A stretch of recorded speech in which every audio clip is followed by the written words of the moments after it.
세상 어디도 기댈 곳이 없게 하셨네.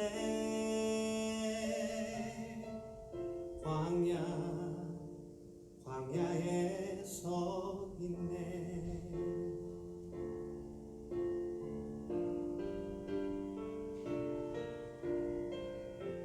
주님만 내 도움이 되시고 주님만 내 빛이 되시는, 주님만 내 친구 되시는 광야. 주님 손 놓고는 단 하루도 살 수 없는 곳 광야에 서 있네.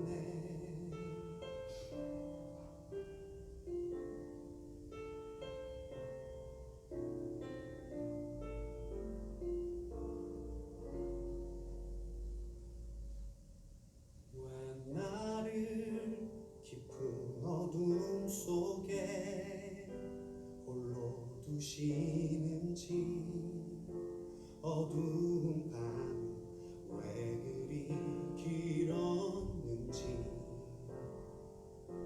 나를 고독하게, 나를 낮아지게, 세상 어디도 기댈 곳이 없게 하셨네.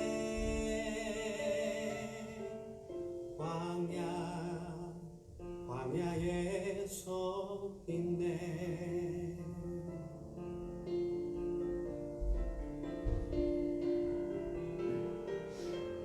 주님만 내 도움이 되시고 주님만 내 빛이 되시는, 주님만 내 친구 되시는 광야. 주님 손 놓고는 단 하루도 살 수 없는 곳 광야.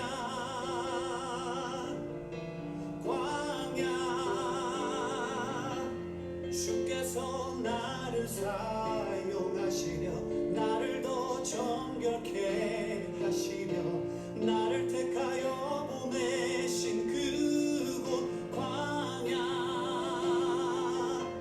성령이 내 영을 다시 태어나게 하는 곳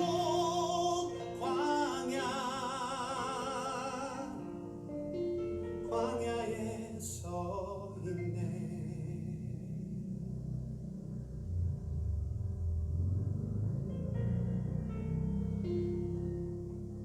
내 자가 산산이 깨지고 높아지려 했던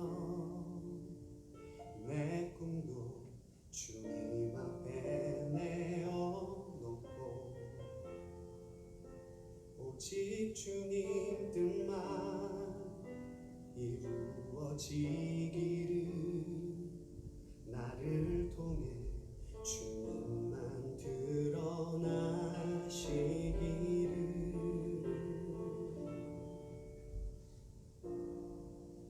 광야를 지나며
자, 우리 다 같이 신앙 고백하겠습니다.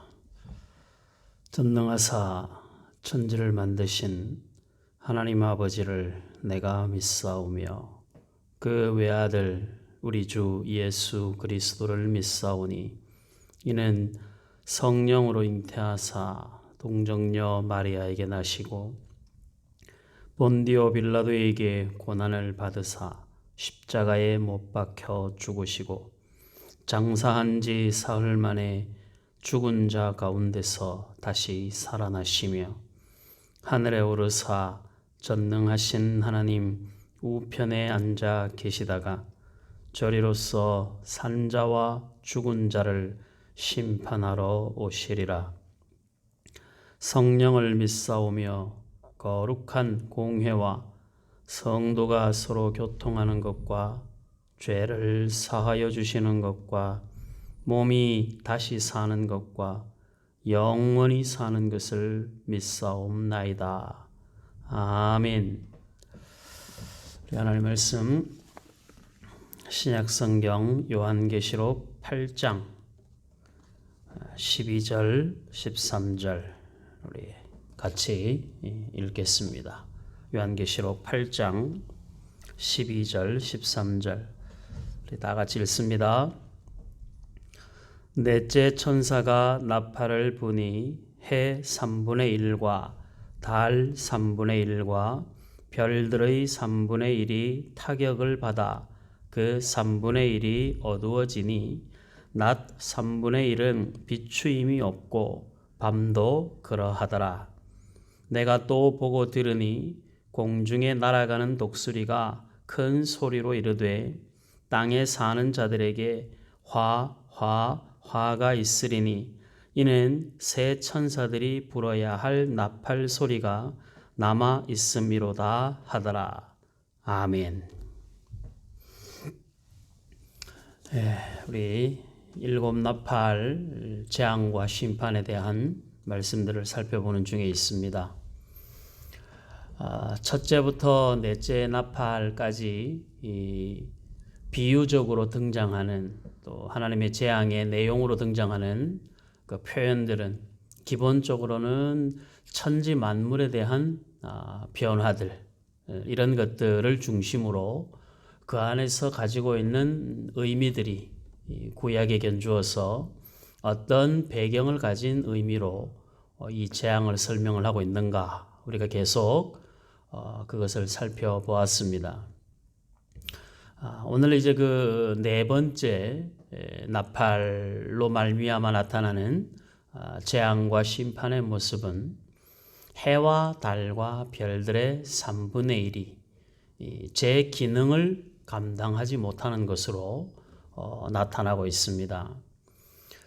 인생을 살면서 여러 가지 중요한 것들이 많이 있는데 믿는 사람이나 믿지 않는 사람이나 관계없이 이 세상을 살아나가는 사람 또 여러 생물들, 그러니까 생명이 있는 심지어 들의 풀 하나도 생명이 있는 것을 전제하면 해와 달과 별이 없으면 큰일 나는 것이죠. 생명이 더 이상 생명의 기능을 존속시킬 수 없게 되는 것입니다. 해와 달과 별이 제 기능을 나타내지 못하면 일반 자연 만물 속에서도 해와 달과 별이 차지하는 역할이 큰데 그 기능이 3분의 1이 기능을 잃어버린다. 이렇게 지금 그 재앙과 심판을 말씀을 하는데 이 해와 달과 별들 하나님께서 천지 만물 가운데서 특별히 이 일반적인 삶 속에서는 도저히 변하지 않을 것 같은 우리가 앞에서 7인에 대해서도 보면서 해와 달과 별들에 대해서도 보았죠.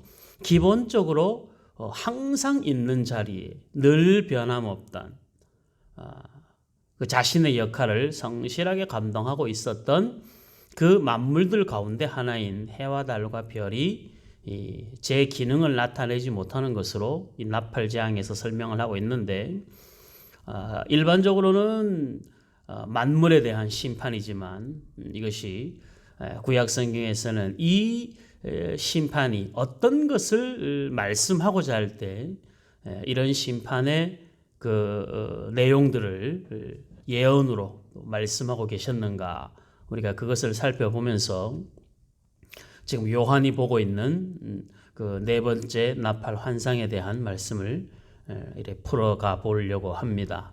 자, 우리가 성경을 먼저 좀 찾아보겠습니다. 구약 성경 우리가 잘 알고 있는 요엘서 2장입니다.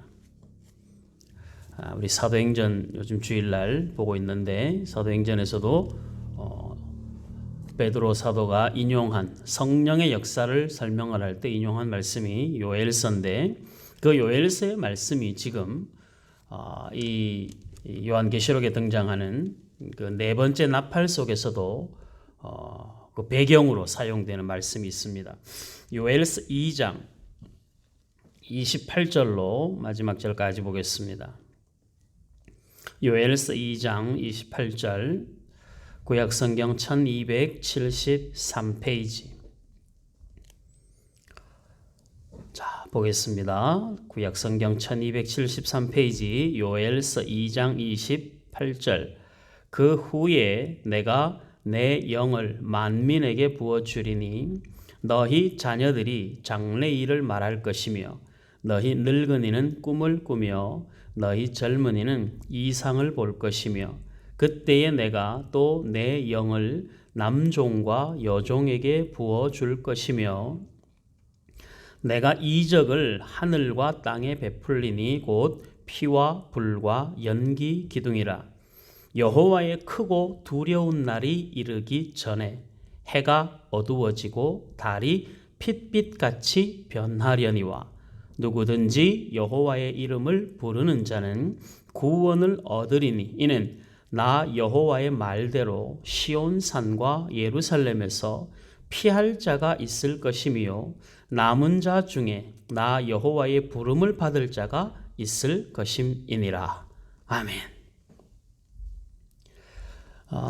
이 말씀을 읽으면서 우리의 마음이 이제 여호와의 크고 두려운 날이 오는구나. 여호와의 크고 두려운 날이 이르기 전에, 여호와의 크고 두려운 날이 이르기 전에 해가 어두워지고 달이 핏빛같이 변한다. 이게 지금 네 번째 나팔에서 나타나는 재앙의 모습과 그 이미지가 아주 일치하죠. 그런데 지금 요엘서에서 요엘 선지자가 지금 말하고자 하는 것은 여호와의 크고 두려운 날이 이르기 전에 이러한 현상이 나타난다. 요한계시록의 관점에서 보면 여호와의 크고 두려운 날이 이르기 전에 해와 달과 별이 3분의 1을 그 기능을 잃어버린다. 그러니까 해와 달과 별이 3분의 1의 기능을 잃어버린다는 이야기는 뭘 전제하고 있는 거예요? 곧 다가올 여호와의 크고 두려운 날. 그런데 그 여호와의 크고 두려운 날이 뭘 이야기를 하려고 하는 겁니까? 여호와의 크고 두려운 날은 모든 것을 심판하여 끝장을 내는 것으로 요엘 선지자는 이야기를 하지 않고 성령이 임재하시는 것으로, 더 나아가서 누구든지 주의 이름을 부르는 자는 구원을 받게 하기 위하여 여호와의 큰 날이 임할 것이고 그 날이 이르기 전에 해와 달과 별이 그 빛을 잃는 상황이 생겨날 것이다. 이렇게 말씀을 하는 거죠. 그러니까 지금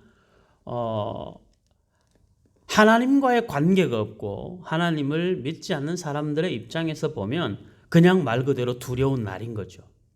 믿는 우리에게는 하나님을 아버지라 부르는 자, 누구든지 여호와의 이름을 부르는 자, 그들에게는 해가 3분의 1이 기능을 잃어버리고 달이 3분의 1의 기능을 잃어버리고 별이 3분의 1의 기능을 잃어버리는 천지가 격변하는 일이 일어나든지 아니면 그 격변 이후에 성령의 역사가 나타나서 많은 사람들이 예수의 이름을 불러 하나님의 은혜로 구원을 받는 사람들이 쏟아져 나오고 성령의 역사가 나타나는 일들이 지금 요한계시록의 네 번째 나팔에서 이 일들이 동일하게 나타난다는 것이죠. 그러니까 해와 달과 별이 그 기능을 상실한다는 이야기는 하나님의 구원이 가까이 와 있다라고 하는 것에 대한 위로와 소망을 주기 위한 그 재앙과 심판의 말씀인 거예요.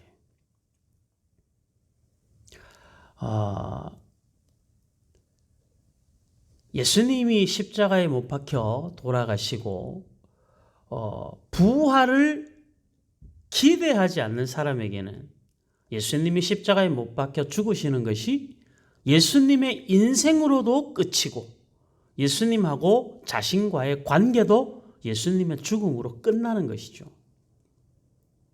그런데 예수님이 말씀하신 대로 십자가에 못 박혀 돌아가시고 사흘 만에 부활하신다. 말씀을 제자들에게 말씀하셔서 제자 중에 한 명이라도 그것에 대하여 예수의 부활을 믿고 믿음으로 받았던 사람들이 혹 있었다면 그 사람들은 예수님의 십자가를 어떻게 바라보겠습니까? 십자가는 부활을 전제하는 것이고 부활은 십자가를 지나야 나타나는 것이거든요. 사망이 지나야 생명으로 가는 거예요. 고난이 지나서 평강으로 오는 것이고 어두운 밤이 지나야 새벽이 오는 겁니다. 이 두 가지는 분리해서 생각할 수 있는 것이 아니에요. 사망과 부활은 분리해서 생각할 수 있는 것이 아닙니다. 어두운 밤과 새벽은 분리해서 생각할 수 있는 것이 아니죠. 죽음을 향하여 가까이 갈수록 부활의 날이 가까워지는 것이고 밤이 깊어갈수록 새벽이 가까워지는 것이죠.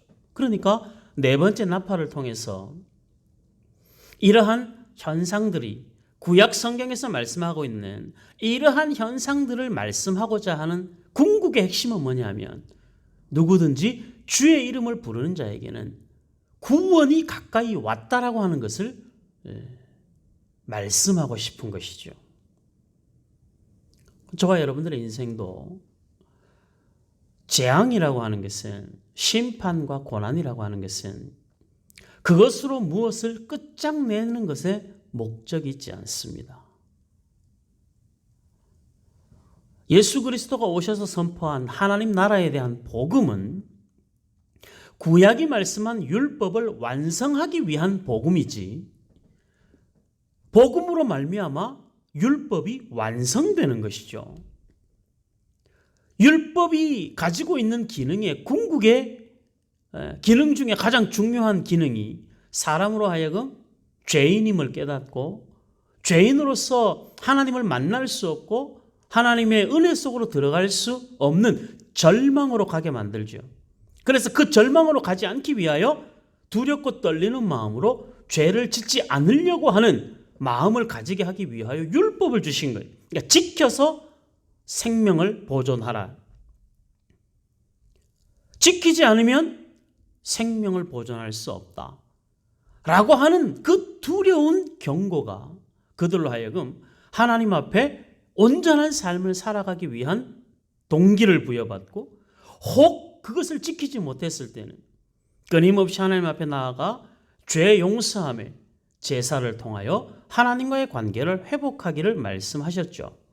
이런 것이 예수 그리스도가 오셔서 선포한 복음, 누구든지 주의 이름을 부르는 자는 구원을 받는다라고 하는 하나님의 구원의 궁극의 완성이 그리스도로 말미암아 선포되고 완성되어지는 것은 그 모든 구약의 율법이 그리스도로 말미암아 그리스도가 선포한 복음으로 말미암아 그리스도의 십자가와 부활을 통하여 하나님의 택한 백성들을 구원하시고자 하는 하나님의 궁극의 복음으로 말미암아 구약의 율법이 완성되듯이 이 나팔재앙 다음에 등장하는 대접재앙도 마찬가지로 기본적으로 이 세상에 우리 앞에 놓여지는 재앙과 이 인류 앞에 놓여지는 재앙과 각 개인으로 말하자면 한 인간이 인생을 살면서 겪어가는 수많은 고난과 환난의 시간은 그 자체의 목적이 아니라 그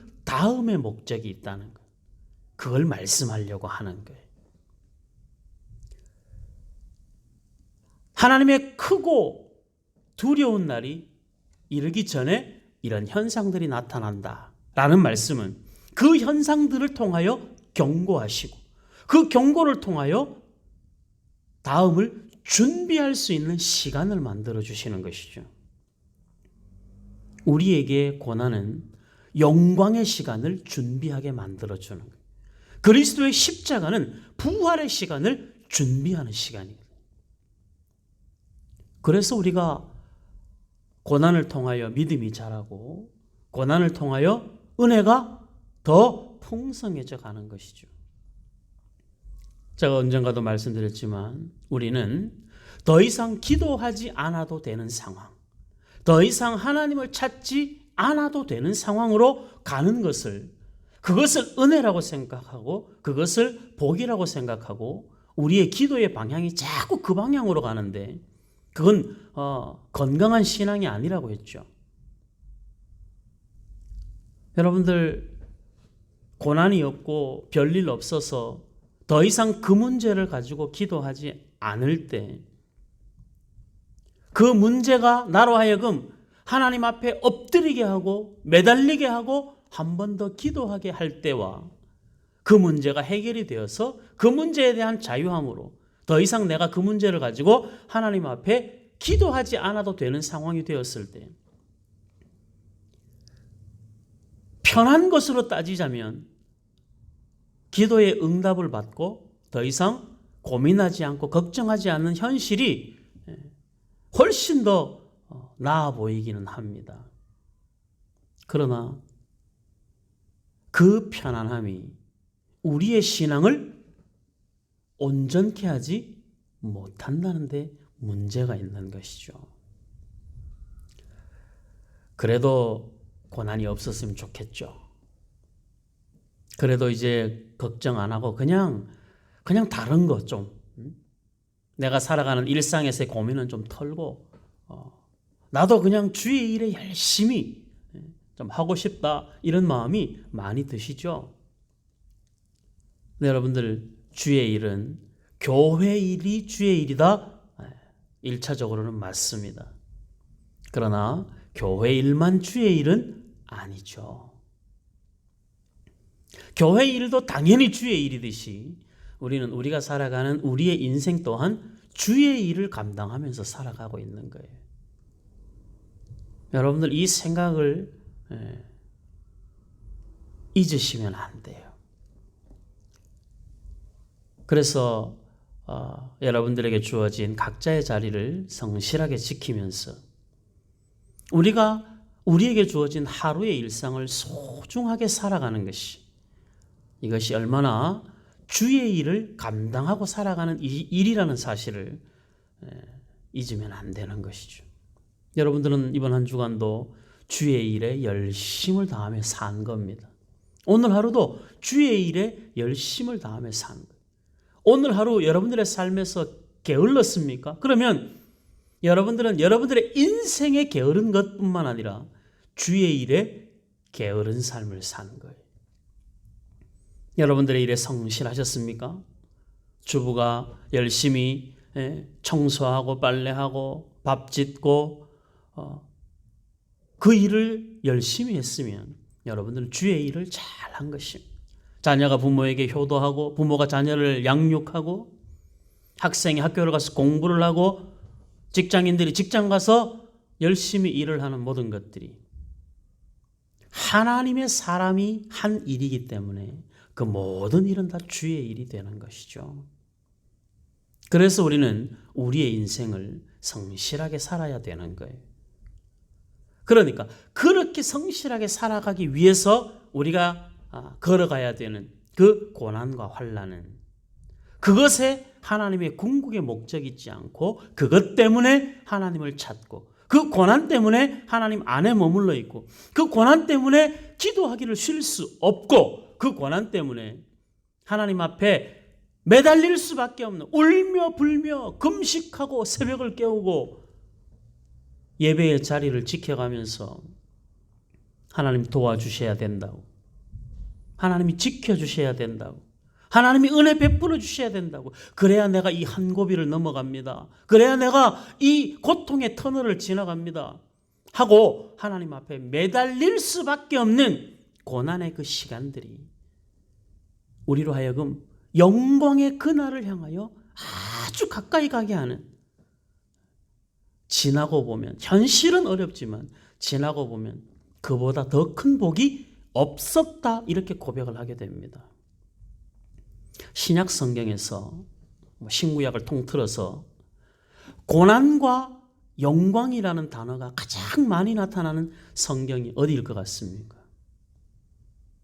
이걸 있을 때 퀴즈를 내야 되는데 내가 지금 퀴즈를 낼 수 없는 건 이제 나중에 그 성경을 찾아봐야 되기 때문에 퀴즈를 안 내는데, 여러분들 순간 생각해 보면 어떤 성경일 것 같아요? 누가 그 말을 가장 많이 했을 것 같습니까? 고난과 영광에 대한 이야기를. 대부분이 바울이라고 생각할 거예요. 그런데 신구약을 통틀어서 고난과 영광을 가장 많이 성경 안에도 성경 안에 기록도 되어져 있고 그것에 대하여 가장 많이 이야기를 한 사람은 베드로입니다. 베드로 전후서를 살펴보면요, 고난과 이따가 한번 찾아볼 텐데 고난과 영광이라는 말이 많이 나와 있어요. 베드로 전후서의 성경 자체가 그렇게 길지 않습니다. 성경의 분량이 많지 않아요. 그런데 여러분들, 우리가 알고 있는 베드로의 삶을 생각해 보면 그가 왜 고난과 영광을 그렇게 자세하게 설명을 할 수 있었겠어요? 그건 베드로의 삶이 그러했음을 자기가 직접 경험해 본 인생이었기 때문에 고난을 두려워하지 말 것을, 영광을 사모하고 기다릴 것을 성도들에게 교훈하고 있는 것이죠. 지금 넷째 나팔을 통하여 하나님께서 요한에게 보여주신 이 환상은 해가 3분의 1의 빛을 잃어버린다. 달이 3분의 1이 빛을 잃어버린다. 별의 3분의 1이 빛을 잃어버린다. 라는 그 이야기로 큰일 났다, 불안과 두려움에 떨라는 것이 아니라 요엘 선지자를 통하여 하신 말씀을 돌아보면 이게 하나님이 모든 것을 갈아엎으려고 하는 것이 그 징조의 목적이 아니라 하나님의 크고 두려운 날을 이 안에 지금 이제 시작하기 위하여 하나님이 보여주시는 일이구나. 이걸 지금 요한 사도가 깨닫는 것이죠. 하나님이 하시는 일이 살리는 일이요, 영광으로 가는 일이요, 복을 주시는 일이요, 지키시는 일이요, 우리를 안전하게 하시는 일이, 그것이 하나님이 우리를 향한 궁극의 목적지인 거예요. 그러니까 우리는 경고를 받을 때마다 뭐 해야 되겠습니까? 그 경고를 받자마자 우리는 고난과 환난으로 받는 그 경고의 시간들은 이 일들을 통하여 하나님이 우리에게 영광으로 옮겨가시기 위한 그 과정 속에 나를 놓아두셨구나 라고 여기고 그것을 믿음으로 우리가 받자는 것이죠. 조금 더 구체적으로 이 설명이 되어 있는 것이 있는데 이사야 13장을 한번 보겠습니다. 거기에 보면 여러분들이 요엘서보다도 조금 더 가까이 볼 수 있을 것입니다. 이사야 13장 6절, 이사야 13장 6절 16절까지 보겠습니다. 구약성경 983페이지 이사야 13장 6절, 자 16절까지 봅니다. 너희는 애곡할지어다. 여호와의 날이 가까웠으니 전능자에게서 멸망이 임할 것이미로다. 그러므로 모든 손에 힘이 풀리고 각 사람의 마음이 녹을 것이라. 그들이 놀라며 괴로움과 슬픔에 사로잡혀 해산이 임박한 여자같이 고통하며 서로 보고 놀라며 얼굴이 불꽃 같으리로다. 보라, 여호와의 날 곧 잔혹히 분냄과 맹렬히 노하는 날이 이르러 땅을 황폐하게 하며 그 중에서 죄인들을 멸하리니 하늘의 별들과 별 무리가 그 빛을 내지 아니하며 해가 돋아도 어두우며 달이 그 빛을 비추지 아니할 것이로다. 그렇죠. 이게 지금 네 번째 재앙과 똑같은 상황인 것이죠. 내가 세상의 악과 악인의 죄를 벌하며, 이제 나오죠. 교만한 자의 오만을 끊으며 강포한 자의 거만을 낮출 것이며 내가 사람을 순금보다 희소하게 하며 인생을 오빌의 금보다 희귀하게 하리로다.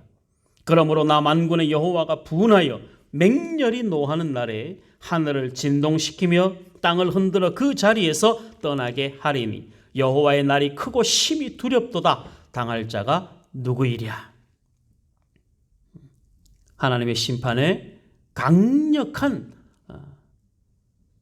경고죠. 강력한 경고. 자, 그 다음 보세요. 12절. 여호와의 말씀에 너희는 이제라도 금식하고 울며 애통하고 마음을 다하여 내게로 돌아오라 하셨나니 너희는 옷을 찢지 말고 마음을 찢고 너희 하나님 여호와께로 돌아올지어다.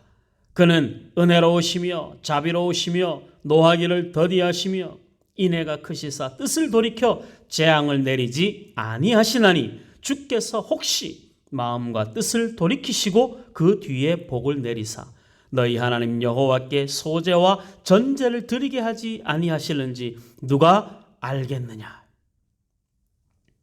15절. 너희는 시온에서 나팔을 불어 거룩한 금식일을 정하고 성회를 소집하라. 백성을 모아 그 모임을 거룩하게 하고 장로들을 모으며 어린이와 젖 먹는 자를 모으며 신랑을 그 방에서 나오게 하며 신부도 그 신방에서 나오게 하고 여호와를 섬기는 제사장들은 낭실과 제단 사이에서 울며 이르기를 여호와여 주의 백성을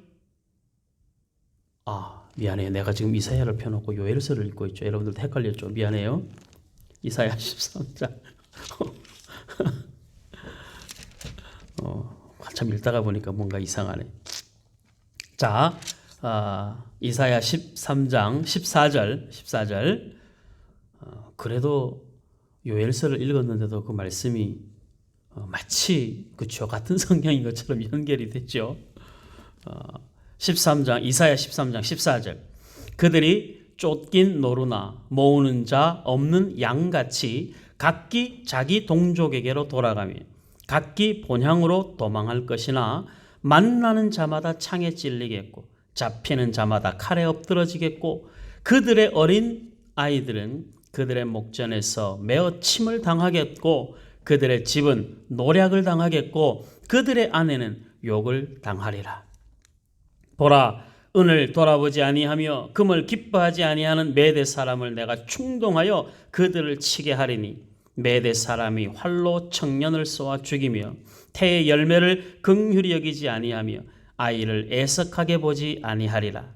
열국의 영광이요 갈대아 사람의 자랑하는 놀이개가 된 바벨론이 하나님께 멸망당한 소돔과 고모라 같이 되리니 그곳에 거주할 자가 없겠고 거처할 사람이 대대에 없을 것이며 아라비아 사람도 거기에 장막을 치지 아니하며 목자들도 그곳에 그들의 양떼를 쉬게 하지 아니할 것이요 오직 들짐승들이 거기에 엎드리고 부르짖는 짐승이 그들의 가옥에 가득하며 타조가 거기에 깃들이며 들양이 거기에서 뛸 것이요 그의 궁성에는 승냥이가 부르짖을 것이요 화려하던 궁전에는 들깨가 울 것이라. 그의 때가 가까우며 그의 날이 오래지 아니하리라. 그러니까 강력한 심판의 경고를 말씀하시는데 14장 여호와께서 야곱을 긍휼히 여기시며 이스라엘을 다시 택하여 그들의 땅에 두시리니 나그네 된 자가 야곱 족속과 연합하여 그들에게 예속될 것이며 민족들이 그들을 데리고 그들의 본토에 돌아오리니 이스라엘 족속이 여호와의 땅에서 그들을 얻어 노비로 삼겠고 전에 자기를 사로잡던 자들을 사로잡고 자기를 압제하던 자들을 주관하리라. 뒤로 쭉 그 이야기가 나와요.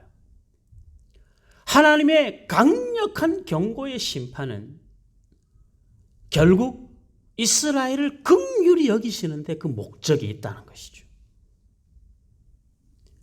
하나님이 저와 여러분들에게 하시는, 우리 앞에 놓아두신 고난과 환난이 때로 무서운 진노와 하나님의 경고의 말씀들은 우리를 더 이상 안 보겠다는 하나님의 뜻이 아니라 우리를 버리셨다는 하나님의 사인이 아니라 우리를 긍휼히 여기시고자 하는 하나님의 애탐의 그 모습으로 나타나는 거예요. 간절한 마음으로 내 백성의 아픔을 지켜보시고 간절한 마음으로 내 백성이 하나님의 사람으로 온전케 되어지도록 하나님은 고난과 환난의 시간을 통하여 그 길을 걸어가도록 만드신다는 것이거든요. 우리가 잘 알고 있는 다윗의 이야기를 통해서 이 말씀을 연결해보고 정리하려고 합니다. 다윗이 시글락에 머물고 있을 때에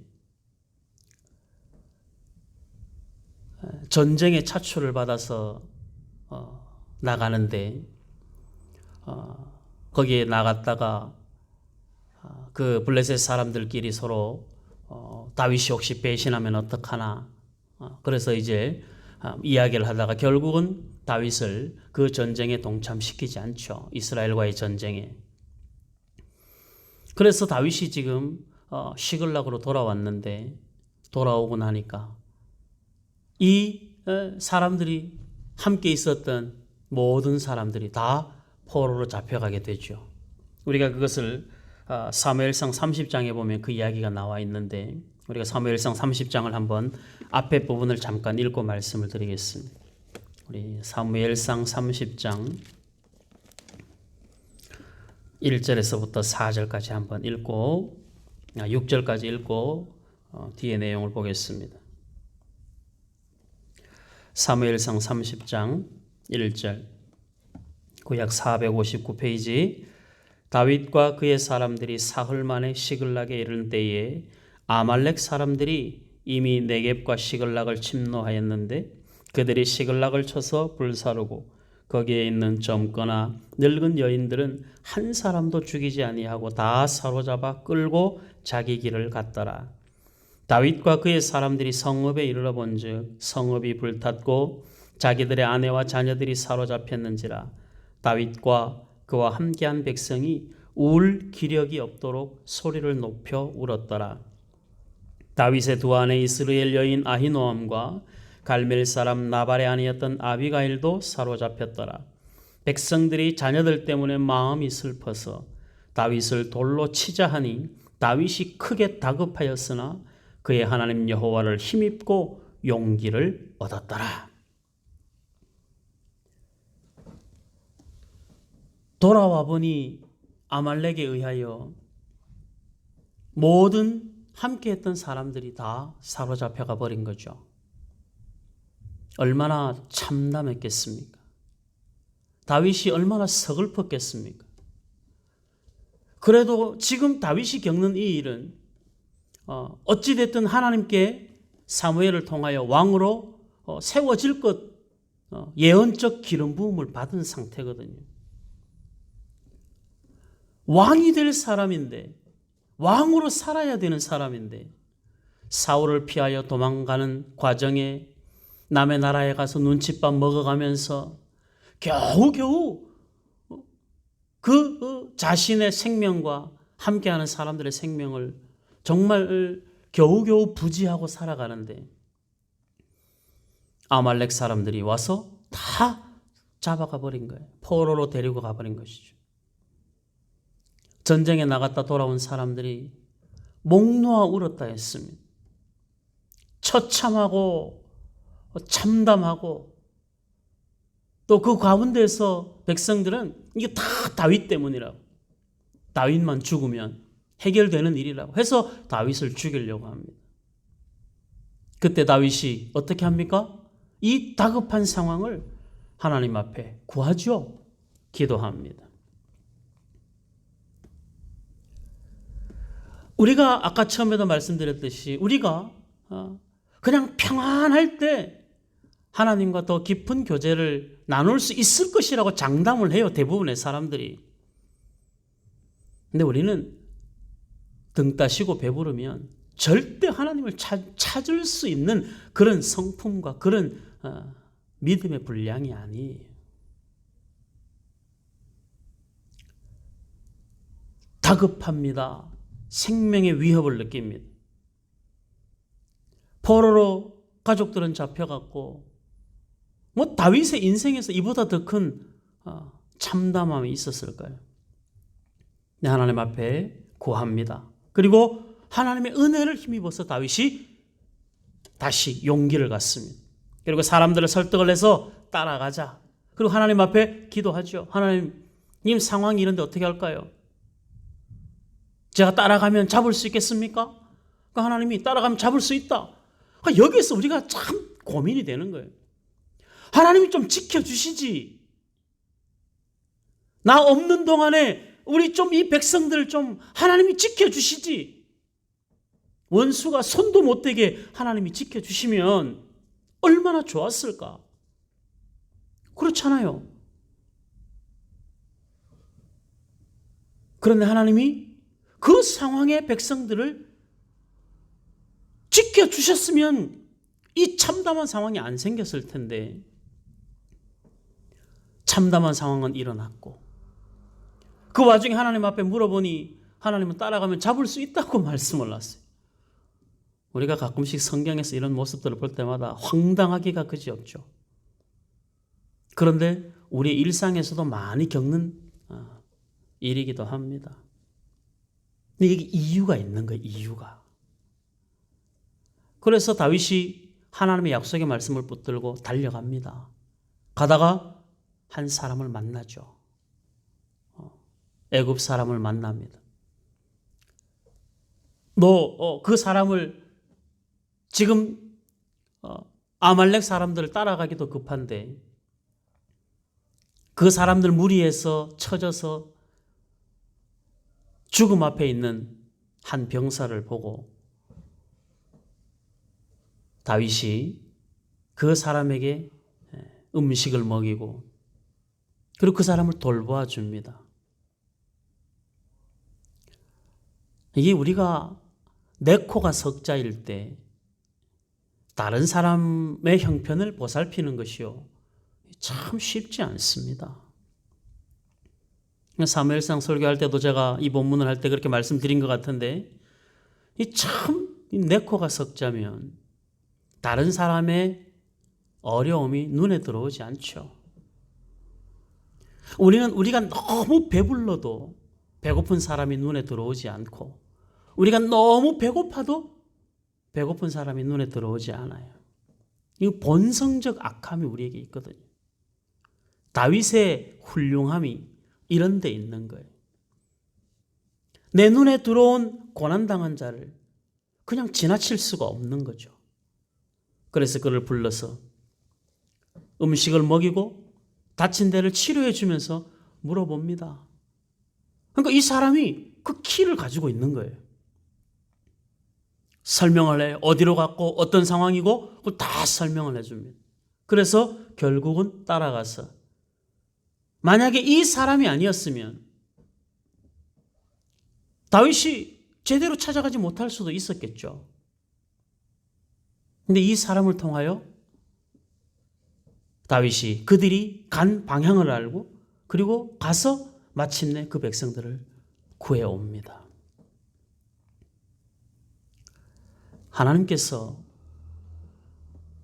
우리에게 허락하시는 우리가 살면서 겪는 인생의 참담한 현실, 그것은 하나님이 우리를 벌 주시기 위함이 아니라 그 상황을 통하여 하나님께로 더 가까이 가고 그리고 그 상황을 견디고 이기고 극복해 나가는 그 과정들을 통하여 결국은 하나님이 허락하시는 그 복의 영역으로 들어가도록 인도하시는 것입니다. 끊임없는 반전의 연속이죠. 역전시키시는 하나님이시고 마침내 그 일을 이루어내시는 하나님이십니다. 다윗은 이 고난을 통하여 많은 것을 깨닫게 되죠. 저와 여러분들도 고난을 통하여 언제나 하나님께로 한 걸음 더 가까이 갑니다.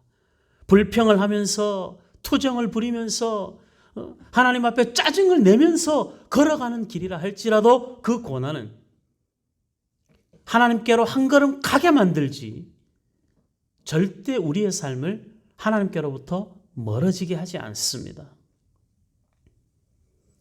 해와 달과 별의 기능의 상실을 통한 하나님의 경고는 결국 하나님이 우리의 구원과 우리에게 베푸실 은혜에 가장 가까이 와 계셨다라고 하는 반증이 되기도 하는 것입니다.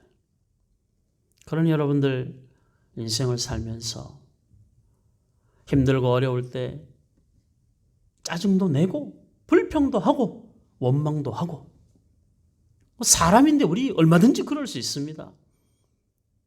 그럼에도 불구하고 그 모든 것들이 결코 우리를 하나님에게서부터 멀어지게 하지 않는다. 그러니 걱정하지 마세요. 중간중간 말씀이 생각나거든. 생각나는 말씀만이라도 붙잡고 하나님 앞에 서서 한 걸음을 걸으면 그 한 걸음이 하나님께로 가까이 가는 걸음이 틀림없이 되는 겁니다. 베드로 사도는 베드로전서 4장에서 그렇게 말씀을 합니다. 우리 한번 보겠습니다. 그럼 말씀 마치겠습니다. 베드로전서 4장 12절. 베드로전서 4장 12절. 신약성경 381페이지. 베드로전서 4장 12절. 사랑하는 자들아, 너희를 연단하려고 오는 불시험을 이상한 일 당하는 것 같이 이상히 여기지 말고 오히려 너희가 그리스도의 고난에 참여하는 것으로 즐거워하라. 이는 그의 영광을 나타내실 때에 너희로 즐거워하고 기뻐하게 하려 함이라. 너희가 그리스도의 이름으로 치욕을 당하면 복 있는 자로다. 영광의 영 곧 하나님의 영이 너희 위에 계심이라. 너희 중에 누구든지 살인이나 도둑질이나 악행이나 남의 일을 간섭하는 자로 고난을 받지 말려니와 만일 그리스도인으로 고난을 받으면 부끄러워하지 말고 도리어 그 이름으로 하나님께 영광을 돌리라. 하나님의 집에서 심판을 시작할 때가 되었나니 만일 우리에게 먼저 하면 하나님의 복음을 순종하지 아니하는 자들의 그 마지막은 어떠하며 또 의인이 겨우 구원을 받으면 경건하지 아니한 자와 죄인은 어디에 서리요. 그러므로 하나님의 뜻대로 고난을 받는 자들은 또한 선을 행하는 가운데 그 영혼을 미쁘신 창조주께 의탁할지어다. 아멘. 베드로 사도는 자신의 인생을 통하여 고난을 많이 겪었던 사람입니다. 그가 이 성경을 쓰면서 성도들을 향하여 하는 권면은 고난은 우리를 연단하는 것이지, 고난은 우리를 훈련하는 것이지, 고난은 우리를 떼어내기 위한, 하나님에게서부터 떼어내기 위한 하나님의 징계와 심판이 아니다. 모든 것을 완성하시는 그날 가장 큰 기쁨으로 즐거워하도록 만들기 위한 하나님의 과정이다. 그러니까 그리스도의 이름으로 치욕을 당하더라도 그거 하나님에게서 멀어지는 것 아니라 그것이 오히려 우리에게 복이 되고 하나님께 영광으로 가는 길이다. 여러분들 믿으시기 바랍니다. 이 말씀은 우리가 살아가면서 죽는 그날까지 고난은 없어지지 않기 때문에 우리는 고난에 대한 정의를 분명하게 해야 됩니다.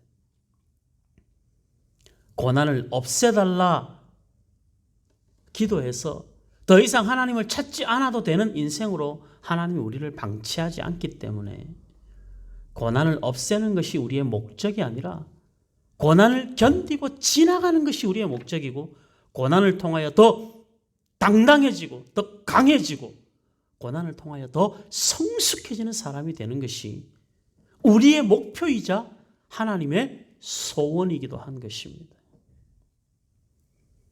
여러분들, 자녀들 때문에 마음이 힘드십니까? 사업 때문에 마음이 어려우십니까? 무슨 일로도 여러분들의 마음을 힘들게 하고 어렵게 하는 그 일들이 하나님이 그 일들로 여러분들과 대화하자 말씀하시는 사인입니다. 너 자녀 때문에 힘드냐? 그거 가지고 와서 나랑 대화하자. 너 사업 때문에 힘드냐? 그 문제 가지고 나와, 내 앞에 나와, 대화하자. 같이 풀어가자. 기도하지 않는데 어떻게 길이 보이겠습니까?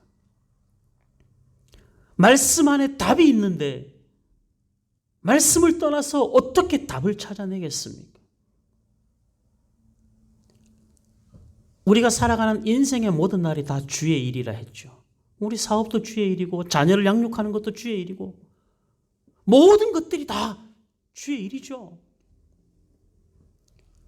그러니까 그 문제가 내가 왜 이렇게까지 하는데도, 이렇게까지 간절한데, 이렇게까지 나는 최선을 다하는데 왜 결과와 열매가 없을까? 그것 때문에 스스로 지치지 마시고, 내게 지금 그 일들이 보아야 하는데 태양을 보면 태양이 보여야 하고, 달이 떴을 때는 달이 보여야 하는데 태양이 떴음에도 불구하고 3분의 1밖에 보이지 않고 달이 떴는데도 3분의 1밖에 보이지 않는다면 그것이 지금 내 인생에서 내가 겪어가고 있는 문제라고 한다면 분명히 하나님 우리에게 주시는 사인이 아니겠습니까?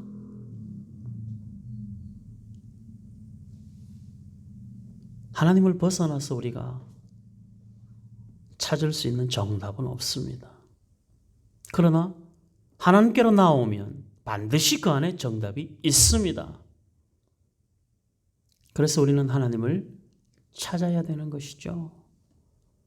고난을 지나 영광으로 이끌어 가시는 하나님.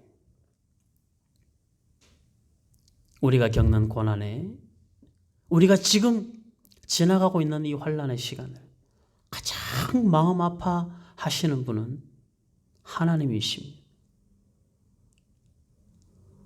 내가 이해가 안 되는 고통과 두려움과 막막함, 그 답답함보다도, 그 아픔보다도 우리를 지켜보고 계시는 하나님의 마음이 더 안타깝고 아프신 겁니다. 그러면 그냥 하나님이 해결하시면 될 일을 하나님이 그렇게는 하시지 않겠다는 거예요. 어떻게 하시겠다는 거예요? 그 문제를 가지고 오라는 거예요. 혼자서 끙끙거리지 말고 가지고 와. 나랑 같이 풀어가자. 나랑 같이 풀어보자. 내가 너의 아버지인데, 내가 널 위해서 못할 것이 없는데, 내가 널 위해서 못 줄 것도 없는데, 이것이 정말 문제로 여겨지면 그 문제 앞에 스스로 주저앉아 있지 말고 가지고 와서 나랑 같이 풀어보자. 내가 도와줄게. 하나님이 역사하시는 방법은 우리가 우리의 인생길을 걸으면서 하나님이 우리를 도와주신다 말씀하시지, 그거 너 안 해도 돼. 내가 다 해버릴게. 라고 말씀하시지 않는다는 거예요. 그래서 우리의 인생에 고난이 끊이지가 않는 거예요. 그러나 고난은 복입니다. 고난은 영광입니다. 하나님이 우리와 가장 가까이에 계심을 눈만 돌리면 확인할 수 있는 하나님의 방법이 되는 것입니다. 하나님은 오늘도 이 일들로 저와 여러분들과 만나기를 원하시고 우리의 기도를 들으시기를 원하시고 하나님의 말씀을 붙들고 씨름하는 인생을 살기를 원하시는 겁니다. 그래서 울부짖는 다윗에게 하나님이 너가 가면 찾을 수 있을 것이다 하고 방법을 제시를 해주는 거예요. 그 인생길을 살았던 베드로가 저와 여러분들에게 이 권면의 말씀을 하고 있는 것입니다. 두려운 나팔 재앙을 보고 있는 요한도 소망을 품지 않았겠습니까? 구약에 성취된 말씀들이 지금 내가 보는 이 환상이 그런 배경으로 지금 하나님이 역사하시는구나라고 생각하면 요한은 그 환상이 두려움과 함께 소망을 가지게 되는 것이죠. 하나님을 의지하는 인생에게는 두려움이 변하여 슬픔이 변하여 막막함이 변하여 모든 것을 합력하여 선을 이루어 가시는 하나님의 그 역사하심 속으로 이끌어 가실 줄 믿습니다.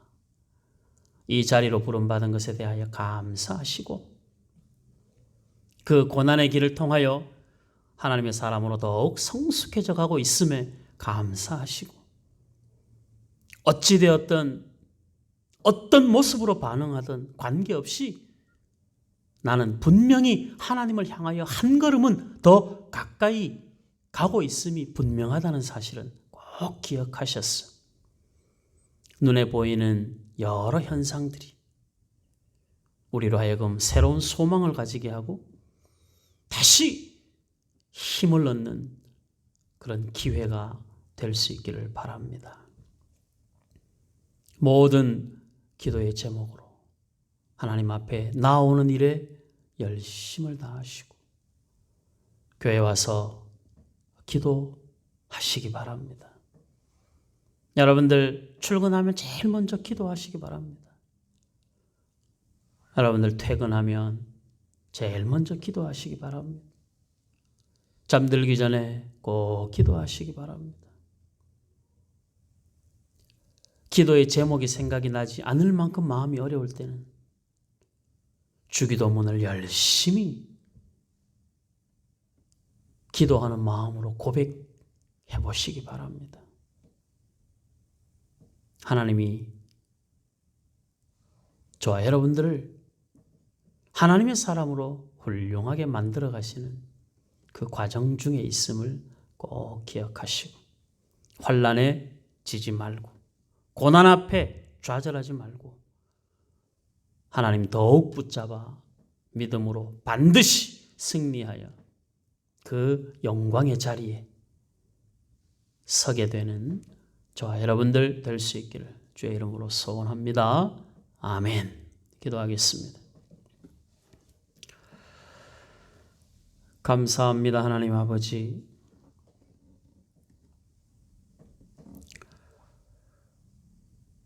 우리가 살면서 하나님 없이 살아도 되는 세상을 꿈꾸지 않게 하시고 편안함이 전부가 아닌 것을 고난의 길을 걸어도 눈물 골짜기를 지나가도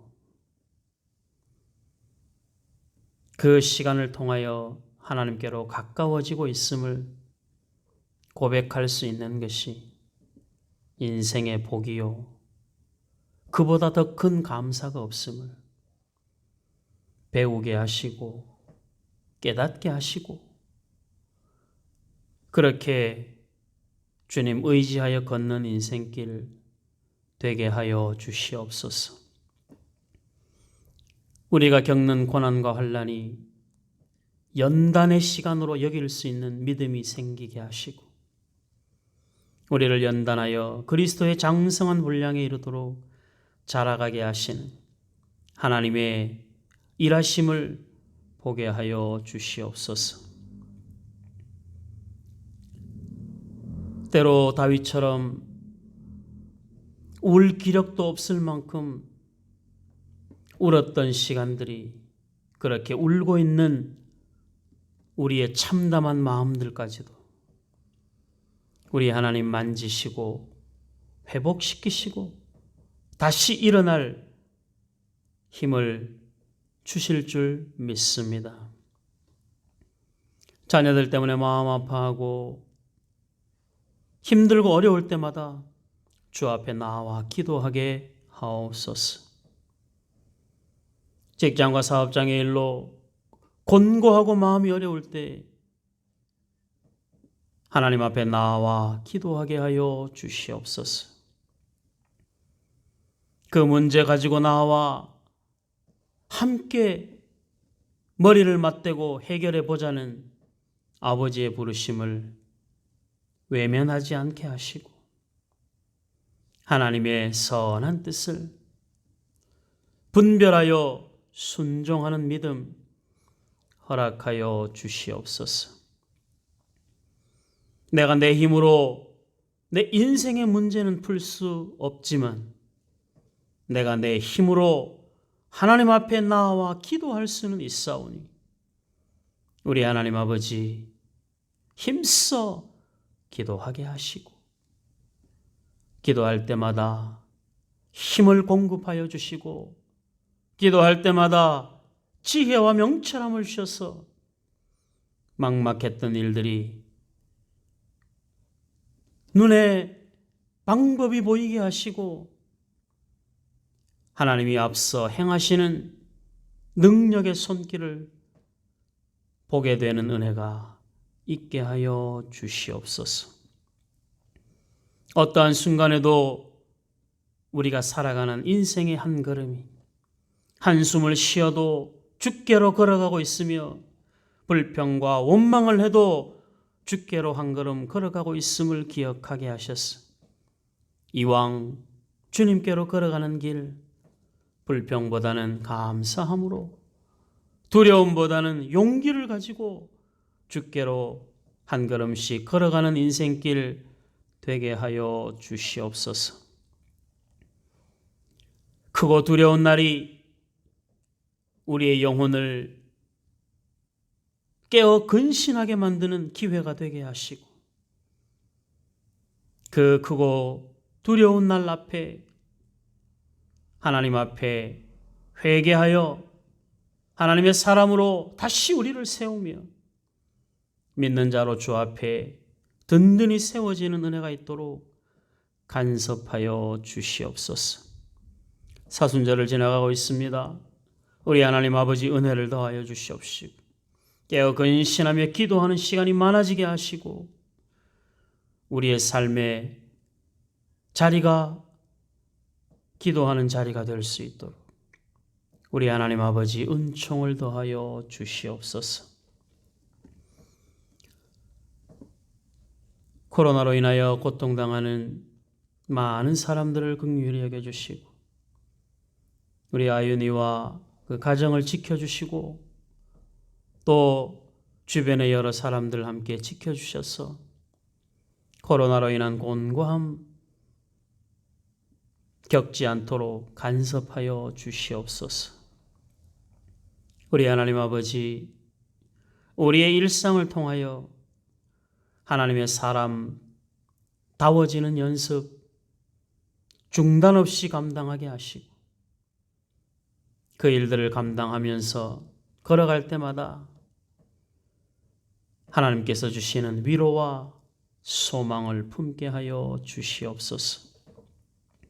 육신의 질병으로 곤고한 가운데 있는 주의 자녀들에게도 은혜를 베풀어 주셔서 주님 바라보게 하시고 더 하나님 앞에 기도하며 온전한 예배자로 설 수 있도록 붙잡아 주시옵소서.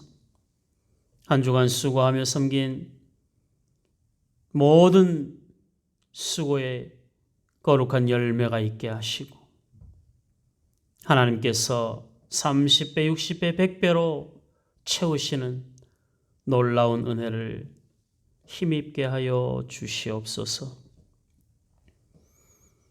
비대면으로 예배하는 시간이 길어지는 이때 우리의 경건이 무뎌지지 않게 하시고 오히려 더 깨어 근신하게 하시고 하나님께로 더욱 가까워지는 복된 삶을 살아낼 수 있도록 도와주시옵소서. 하나님이 우리에게 소원하시는 일들을 우리 마음에 깊이 담게 하셔서 우리가 하나님의 마음에 합한 자로 한 걸음 더 다가가게 하여 주시옵소서. 예수님 이름으로 기도하옵나이다. 아멘. 하늘에 계신 우리 아버지여, 이름이 거룩히 여김을 받으시오며 나라의 임하옵시며 뜻이 하늘에서 이룬 것 같이 땅에서도 이루어지이다.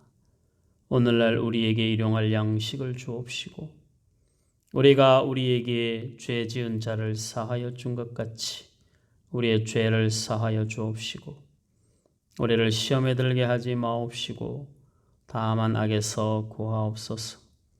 대개 나라와 권세와 영광이 아버지께 영원히 있사옵나이다. 아멘. 감사합니다. 여러분들 한 주간 수고 많이 하셨습니다. 오늘 내일 평안히 쉬면서 주일 준비 잘 하시고 돌아오는 주일에도 방송 예배로 함께 주일을 지키도록 하겠습니다. 아윤이 위해서 여러분들 기도 많이 해주시고 코로나 관계없이 좀 잘 지나갈 수 있도록 여러분들이 힘써서 기도해 주시고 여러 가지로 힘들고 어려운 과정에 다들 있는데 서로 기도를 통해서 위로가 되기를 바라고 또 그 위로를 힘입어서 또 한 걸음 극복해 나가는 은혜가 있었으면 좋겠습니다. 지치지 맙시다. 우리 조금만 더 힘을 냅시다. 부활절을 향해서 더 기도하고 잘 준비하고 하나님께서 우리에게 주시는 분명한 그 유익이 있으니까 우리 잘 감수하면서 지나갈 수 있었으면 좋겠습니다. 평안히 쉬시고 주일날 우리 예배로 만나도록 하겠습니다. 감사합니다.